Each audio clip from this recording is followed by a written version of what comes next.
박충근 박사님을 모시겠습니다. 박수로 모시겠습니다. 자, 마이크 거기 있습니다. 박사님 늘 하시는 말씀대로 예. 나는 목숨 걸고 일생을 국제 정착을 공부했는데 네. 요즘 와서 성경에 눈을 뜨고 보니 성경 안에 박사님이 공부한 게 다 있더라, 그런 말씀을 자주 하셨는데 네, 실제 그렇습니까? 예, 제가 요새 그 성경을 열심히 공부하는 편입니다. 네. 옛날에는 하루에 한 1시간 공부하자라는 생각으로 매일 1시간씩 잘 때 읽거나 그랬는데 요새는 아침에 일어나서 점심 먹을 때까지는 성경책을 읽자라는 이야. 그런 모토로 공부를 하고 있는데 제가 그 목사님 설교를 오랫동안 들으면서 네. 저것만 열심히 하면은 국제 정치 공부가 다 되겠구나라는 그 감을 많이 가졌습니다. 오늘 특별히 그 다니엘서에 내가 늘 하는 소리대로 맞습니다. 예. 그 다니엘서에 그런 내용이 있었던 걸 옛날에 모르셨죠? 그러니까 읽으면서도 뭐 모르고 모르고. 그냥 읽기는 분명히 읽었는데 그렇지. 이해를 못 하고 읽은 겁니다. 그 짐승 중에 제일 마지막 나타날 짐승이 문재인 저 개새끼입니다. 예, 오늘 설교도 완전히 네. 고대 국제 정치, 그렇죠. 고대 전쟁사를 우리 목사님이 설교를 그렇죠. 하신 거예요. 네. 예. 근데 오늘 핵심이 뭐냐면은 아프가니스탄이 망했잖아요. 예. 드디어 지구촌에서 이제 한 나라는 없어졌는데 예. 그런데 저는 이제 영적인 관점에서 볼 때에 예. 아프가니스탄이 저 왜 이렇게 빨리 만났어? 미군이 또 왜 빨리 뺐을까? 예. 나는요, 하나님이 대한민국을 사랑하여 주셨어. 그렇죠. 대한민국을 하나님이 꼭 위기 가운데 건지시려고. 그 경고를 미리 해주신 거예요. 그 아프가니스탄은 희생당한 거야, 대한민국 때문에. 그러니까 미국 학자가 뭐라고 그랬냐면은 네. 아프가니스탄에서 손을 뗐기 때문에 아시아에 있는 중요한 국가들을 더 열심히 도와줄 수 있게 되었다라는 말도 사실 그 있습니다. 벌써 나오군요, 그 말이. 그 말 나왔습니다. 이야, 참. 근데 여러분, 그 아프가니스탄에서 그 정부 쪽에 속했던 사람들이 권총으로 사살되는 거 여러분 보셨죠? 네. 이거는 이제 우리 너아라 TV에서 못 틀어줘요. 너무 잔인하다고 그 국제 방송에서 틀지 말라 그래서 못 트는데, 그런다고 뭐 그게 모릅니까? 개인 뭐 다 SNS를 통하여 지금 전국에 다 날아가고 있는데, 이것이 정신 안 차리면 다음은 한국 순서가 된다. 한국 순서. 그 문재인이가 과거에 그 월남이 망할 때 예. 막 희열을 느꼈다 그러는데, 이번에 그러니까. 아프간 망할 때는 참 예, 그러니까 월남 망했을 때가 1975년 4월 30일입니다. 그렇군요. 그때 이제 우리들이 뭐 다 동시대니까 네, 그 그렇죠. 뭐 그렇죠. 그때 그 저는 뭐 학교 이제 대학원생이었는데 아, 그 학교 연세대학교 그 노천 광장에 모여서 예. 우리는 그런 일을 당하면 안 된다라고 그러니까 뭐 이렇게 의사 표현하는 그 영어로 말하면 랠리를 한 적이 있었습니다.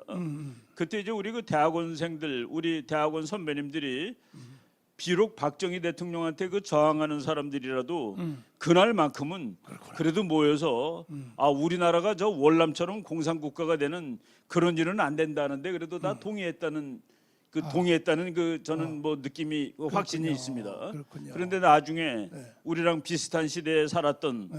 그 지금 대통령이 된 사람이 어허. 그 월남이 망하는 것을 보고 희열을 느꼈다는 것을 보고서 이렇게 그 정말 전혀 다른 생각을 하고 사는 사람들이 있을 수 있다는 사실에 또 이제 놀라는 것이죠. 그러니까 미군 나가면 결국 나라는 끝나는 거죠, 결과적으로. 그게 이제 이제 자유가 약합니다, 생각보다.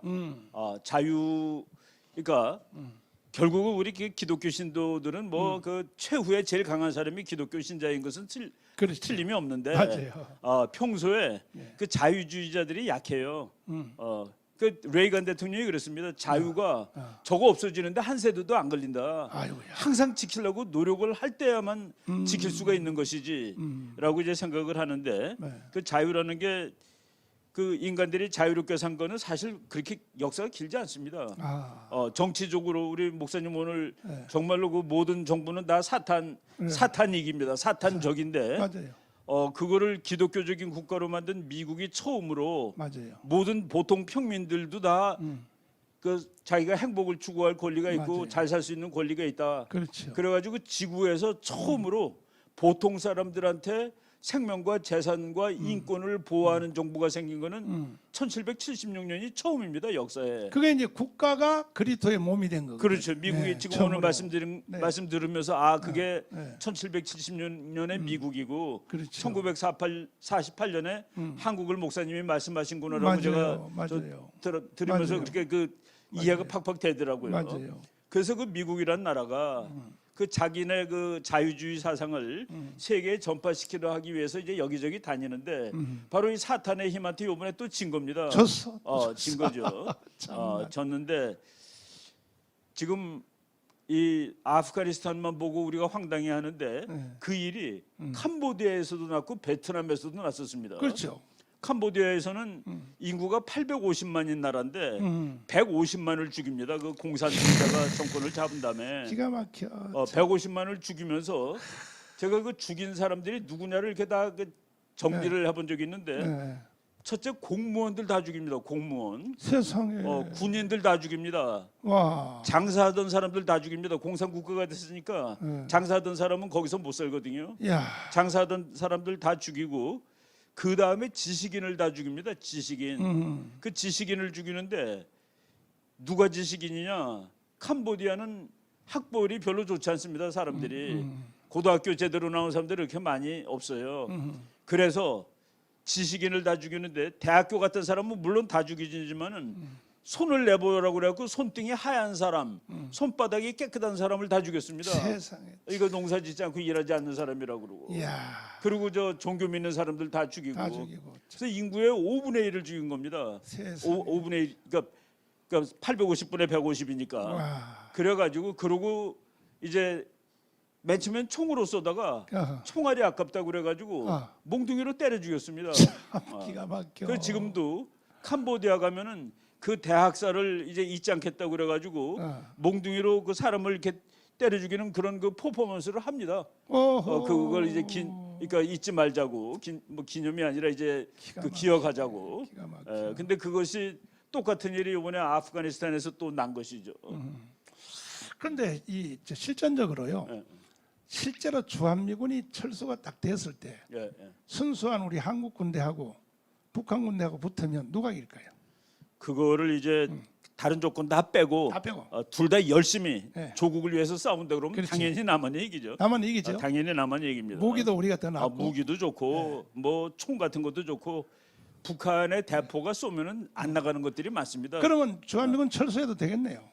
그런데 이번에 아프가니스탄에서 그 교훈을 주는데 아프가니스탄 군이 30만 명입니다. 그리고 탈레반군이 7만 5천. 근데 그 30만 군을 바이든 대통령이 그래서 욕먹는 거예요. 내가 나오면서 그들을 이 무기도 다 주고 제대로 싸우도록 훈련을 시켰다라고 했는데 미군이 나간다는 말을 듣고 그 사람들은 싸울 전의를 잃어버리는 겁니다. 전의를 잃어버리는 거예요. 그리고 이제 미국이 그 사람들을 잘못 가리킨 거가 미국이 도와주면 잘 싸워요. 미국이 이제 야 저기 저 탈레반 어디 있다 그러면 가서 싸우고. 그렇구나. 그리고 탈레반 저기 있다 그러면 먼저 폭격해 주세요. 그럼 미국이 폭격해 주면 가서 이기고 그러는 걸 할 줄 아는데 네 힘으로 한번 해봐 그랬더니 못 하더라는 그 얘기입니다. 그래서 요번에 그 30만 명이 거의 그냥 그 무기력한 그러니까 우리나라도 지금 만약 미군이 나간다 그러면은 온 국민이 패닉 상태에 빠질 겁니다. 그리고 이제 한국이 북한보다 뭐 돈도 많고 그렇다 치지만은 미군이 나간다는 소리 돌면은 돈이 먼저 나갑니다. 그렇죠. 달러. 돈이 먼저 나가기 때문에 기름 같은 거 매일 사와야 되는데 그거 사오지도 못하게 되고 그러니까 이제 붕괴가 되는 것이죠. 그 돈 있는 사람들은 또 이민 먼저 갈 것이고. 그렇죠. 뭐 피할 준비들 다 할 거고. 그럼 자체에 망하는 거죠. 그렇죠. 그러니까 이제 주한미군을 철수해도 한국 군대하고 북한 군대하고 1대1로 싸우면 우리가 이기겠지만은 그렇죠. 실제 더 무서운 것은 뭐냐? 주한미군이 나가면 한국 안에 내부의 적 있잖아요. 그렇죠. 주사파. 걔들이 들고 일어난단 말이에요. 심리적인 그 그렇죠. 마지노선이 다 붕괴가 될 그렇죠. 겁니다. 그게 더 무서운 거거든요. 그렇죠. 사실. 그렇죠. 주사파 애들이. 그렇죠. 그러니까 이제 주한미군이 여기 있어야 되는 이유 중에 하나는 뭐냐? 한국 안에 있는 내부의 적.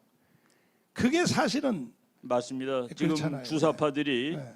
제일 뭐 김정일이나 김일성이나 지금 김정은지도 마찬가지지만은 걔네들은 주한미군만 빼면은 자기네가 이길 수 있다고 확신하고 있는 겁니다. 그러구나. 그리고 주한미군이 지금 빠지면은 6.25 상황이 될 수 있는 것이죠. 그리고 주한미군의 중요한 기능은 네. 주한미군이 있으므로 북한이 한국을 건드릴 엄두를 못 내는 겁니다. 그리고 여기 정부도 네. 그러니까 지금 아까 조갑전 선생도 말했지만은 네, 네. 이 정부가 네. 주한미군을 나가라고 공식적으로 절대로 말하지 않습니다. 말은 못해. 근데 그거를 자꾸 빙빙 돌리는 거예요. 그렇지 스스로 나가. 평화협정을 맺자. 평화협정을 맺는데 법적으로 뭐냐면은 원래 미군이 한국에서 다 나갔습니다. 없는데 6.25 때 전쟁이 나니까 미군이 들어와서 그렇지. 지금 여기 있는 미군은 북한이 물러들인 미군이 되는 겁니다. 근데 지금까지 안 나가고 있는 이유는 전쟁이 안 끝났으니까 그렇지. 휴전이니까. 네. 그래서 콘돌리사 라이스라고 그 미국의 맞아요. 여자 신앙 좋은. 그 신앙 좋은 그 맞아요. 국무장관 출신의 흑인 네. 정치학자죠. 그 사람이 한국 전쟁이 역사상 제일 긴 전쟁이다라고 얘기하고 있습니다. 아직 안 끝났으니까. 아직 안 끝났기 때문에 여기 미군이 있는 거가 법적으로 정당화되고 있는 겁니다. 그렇구나. 그러니까 북한하고 여기 주사파들은 평화협정을 맺자. 그러면 고담하는 말이 평화협정 맺었는데 전쟁하러 온 미군은 나가야지가 되는 겁니다. 그러니까 논리적으로 이제 그 복잡하게 되는 것이죠. 네. 그래서 그거를 보통 사람들은 평화협정을 맺었으니까 전쟁하러 온 미군은 나가야 된다라는 거기에 그 논리적으로 대답을 잘 못하는 겁니다. 근데 아직도 네. 이 내 설교를 듣는 분들 중에서도 이게 평화협정과 종전협정이 무슨 의미가 있는지를 아직도 모르는 사람이 많기 때문에 내가 다시 한번요. 예. 내가 질문을 해서 네네. 한번 가르치려고요. 전체. 지금 현재 우리 남북한은 지금 어떤 협정으로 되어 있나요? 휴전협정. 지금 휴전입니다. 정전입니다. 그러니까 네. 전쟁하다가 쉬는 상태입니다. 그러니까 법적으로 전쟁 중입니다. 전쟁 중. 총만 안 쏘고 있는 전쟁 중에 평화가 아직 안 온 겁니다. 쉬었다 전쟁 언제든지 할 그렇죠. 수 있다. 그러니까 아미스티스라고 그러는데 네. 피스가 아닙니다. 평화는 아니고 총만 안 쏘는 상황이 돼 있는 거죠. 그러면 종전협정을 하면 뭔 뜻이 있습니까? 종전을 협정하면 지금 6.25 전쟁을 지금 일단 여기서 끝낸다라는 끝낸다. 거가 되는 겁니다. 네. 그거 끝내는 거 좋은 거 아니에요? 그러니까 끝내는 게 좋은 네. 건데 네. 지금 북한 같은 경우는 핵도 만들고 있고 그리고 뭐 모든 군사력이 이제 평양 그 우리가 북한 지도 보면은 평양하고 원산을 긋는 선이 있는데 네. 그게 이제 북한의 셋으로 나눴을 때 3분의 1선입니다. 네. 그런데 북한군의 3분의 2가 그 밑에 있습니다. 네. 그러니까 완전히 공격 모드를 다 갖추고 있는 것이죠. 그런 상태에서 종전을 했다. 예. 그러면 뭐 그거는 종전 선언을 하고 종전 선언 다음에 이제 평화 선언일 텐데 그렇지. 그 평화 선언은 네. 그 종이로 할 수 있습니다. 그런데 현실적으로 핵무기 그냥 가지고 있고 북한 군인 다 있고 네. 저는 이제 북한 군 중에서 우리랑 그냥 1대1로 싸우면 이길 수가 없는데 북한이 제일 무서운 게 뭐냐면은 북한의 특수군대가 그러니까 전부 다 한국 군복 입고 있습니다. 네. 그놈들이 어느 날 밤에 그 글라이더 타고 대전에 예를 들어서 뭐 1,000명 내렸다 칩시다. AN2기. AN2기 타고서 1,000명 내려가지고 한국 군복 입고 쏴대면은 싸울 수가 없어요. 누가 누군지도 모르고. 끝나는 거지. 그래서 지금 요번에 미국 사령관 주한미군 사령관이 그거 전문하는 사람이 왔습니다. 바로 그럴 때 어떻게 싸우냐를 평생 싸운 다행이네. 그 라카메라 대장이라는 사람이 그래서 지금 미국이 마지막으로 그거를 걱정하고 있는지도 모르겠다라는 생각이 듭니다. 지금 휴전협정 현재 상태로 있을 때는 네. 북한이 도발하거나 전쟁이 일어나면 자동 개입이죠.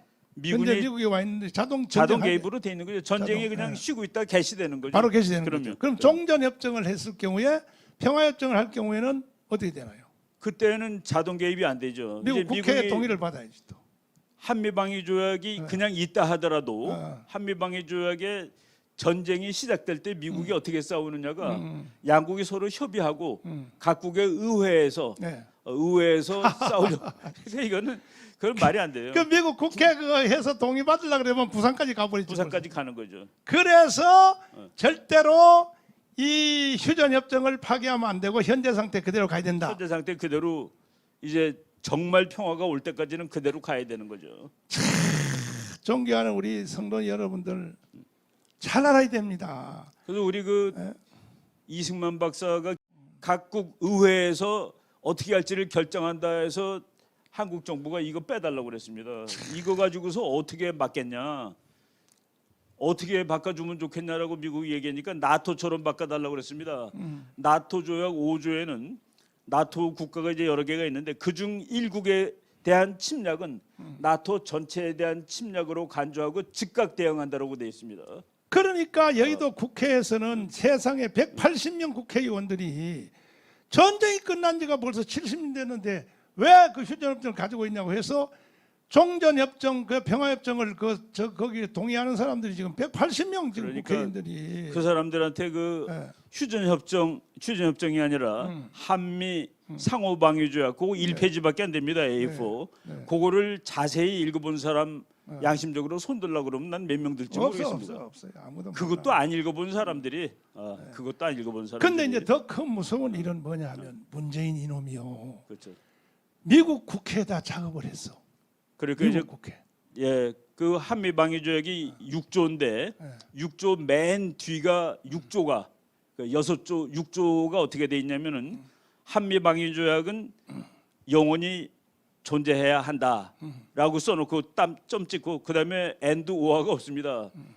어느 일방이든지 이 조약을 폐기시키기를 원하면은 통보하면은 1년 후에 자동 폐기된다로 돼 자동 있습니다. 폐기. 세상에 그러니까 미국 정부가 오늘 야 한미동맹 그만해 라고 그러면은 1년 후에 폐기가 되는 거예요. 어느 쪽이 어느 쪽이든 참나, 그러니까 이거. 묻거나 따지지 말고 한쪽이 싫으면은 그러니까 우리 국회에서 예를 들어서 한미 방위조약 폐기를 결의를 하고 예를 들어서 그리고 미국에 요청하면은 통보하면 자동으로 그러면은 거기는 그 묻거나 따지지 않게 돼 있습니다. 1년 후에 자동으로. 그것도 사실은 1953년에 맺을 때 한국 국회가 이거 무슨 소리야? 이거 미국이 아무 때나 관둔다는 소리 아니야. 그래서 이거 빼달라고 막 아우성을 쳤습니다. 아하. 그래서 이제 역사를 보면은 한미방위 조약이 미국에서 사인된 것이 53년 10월 1일입니다. 네. 그리고 각국 국회에서 이제 조율하면은 조약이 되는데 우리나라 국회에서 이 문장을 바꿔달라고 조율을 안 하고 버틴 겁니다. 그래서 우리나라 국회에서는 54년 11월 18일 날 사인을 한 겁니다. 그래서 그 미국 사인한 것보다 우리가 훨씬 늦게 해서 효력을 그러니까 사인하기는 53년 10월 1일인데 한국 국회에서 이런 항목이 있으면 이거 어떡하냐고. 그리고 전쟁 난 후에 즉각 개입해야지 이게 회의해서 되겠냐고. 이런 것들 따지고 뭐 고쳐달라고 조르고 이러는 과정에서 미국은 안 해줬습니다. 다시 말씀을 드리면은 이제 미군을 철수한다 해도 한국 군대하고 북한 군대하면 우리가 이길지라도 그렇죠. 이기는 건 사실인데 한국 안에 있는 주사파 있잖아요. 그렇죠. 걔들이 들고 일어난 내부가 더 무서운 거니까. 그러니까 이제 물리학적으로 우리가 이기는데 네. 거기에 정치학이 개입되면은 그렇죠. 이길 수 이길지 질지. 그렇죠. 지금 미국에 그 마크 티센이라는 아주 괜찮은 젊은 그 국제 정치 그 사람이 그 오바마 이 트럼프 대통령 연설서 주던 사람입니다. 이 사람이 뭐라고 그랬냐면은 한국이 아프가니스탄식의 공격을 계속 받으면은 남한이 네. 못 버틸 거다라고 자기 거기다 쓴 거예요. 못 버틸 거다. 그래서 마지막 결론적으로 이 박사님 네. 또 오늘 또 미국 가시죠? 잠깐 또 가서 정보 많이 좀 구해가지고 오세요. 근데 결론적으로 뭐냐면 우리 국민혁명당이 지금 1000만 조직하잖아요. 이거 외에는 사실 이 사태를 막을 방법이 지금 제가 오늘 목사님 설교 드리면서 그 아이디어 하나가 나온 것이 이제 우리 국민들이 나서야 되는데 제가 그 대학원 다니던 때가 75년, 76년인데 그때 카터가 76년에 대통령이 돼가지고 그렇죠. 주한미군 철군할 때 맞아요. 그때 우리나라 국회의원들이 미국에다가 편지 보냈습니다. 미국 국회의원들한테. 그래서 우리 교수님 중에 한 분이 국회의원이었는데 제가 이제 그분 사무실에 그 대학원 때 뭐 그 거기 이제 그 책도 많고 그래서 공부하러 다녔는데 어느 날 나보고 그 에버럴 해리만이라고 미국의 아주 유명한 그 사람은 그냥 그 옛날 외교관인데 1945년에 한국 분단되고 뭐 이럴 때 이제 그 카이로 회담 이때 참여한 사람인데 그 몇 명 이름을 줘주고 이 사람한테 편지를 보내라고 그래가지고 제가 이제 편지를 쓰고 우리 교수님이 읽어본 다음에 사인해가지고 보내고 그런 적이 있었습니다. 그랬군요. 그래서 그런 일을 그래서 결국은 카터 대통령 때는 정말 지금보다 더 상황이 더 나빴습니다. 더 나빴죠. 그때 뭐 밑도 끝도 없이 박정희가 독재자니까 다 철군해 버려야 된다라고. 그래도 그때는 박정희가 우리 편이었었으니까. 그렇죠. 박정희 대통령이 들이다 싸워가지고 철군을 막았고 미국에서도 이제 정상적인 세력이 이게 철군하면 안 된다고 해서 막았습니다. 근데 지금은 문재인이가 간첩이니까 그러니까. 이게 참 기가 막힐 그래서 이제 일이죠. 국민들이라도 나서가지고. 맞아요. 그리고 또 한 번이 뭐냐면은 전시작전 통제권을 한국에 받아오는 것을 반대하는 그 1,000만 명 사인이 있었습니다. 그것도 1,000만 명 해가지고 맞아요. 미국 사람들 뭐 이제 맞아요. 감동을 주고 맞아요. 그래서 이제 지금 됐는데 맞아요. 그래서 이 국민혁명당도 이제 그런 뭐 사인하는 국민들한테 이거 미국 가면 안 되고 맞아요. 그 미국한테 뭐 미국 국회의원들한테 편지 보내기 운동, 그렇죠. 미국의 그 유명한 학자나 외교관한테 네. 그 설득하는 운동. 대한민국은 그 미국한테 대단히 중요한 나라고 또 우리가 그 미국 사람들이 지가 스스로 안 지키려는 나라는 못 도와주겠다라는 말까지 나오는 판인데 그거를 우리가 이제 아니라는 것을 보여줘야 됩니다. 가장 큰 위험한 것은 이준석이가 입만 열면 나는 문재인하고 절대 싸울 의사가 없다. 이러니까 이게 무슨 나라가 되겠습니까? 그러니까 그 사람이 자기의 역할을 모르는 거죠. 모르는 전혀 모르는 거죠. 그러니까 정당의 정의는 네. 정견을 같이 하는 사람들이 정치적 견해가 같은 사람들이 네. 자기의 견해를 정책화시키기 위해서 정권을 잡으려고 노력하는 사람들의 모임이 정당이거든요. 근데 그거 안 하겠다는 소리 아니에요. 그러니까 정권을 잡으려면 여당하고 싸워야 되는데. 예.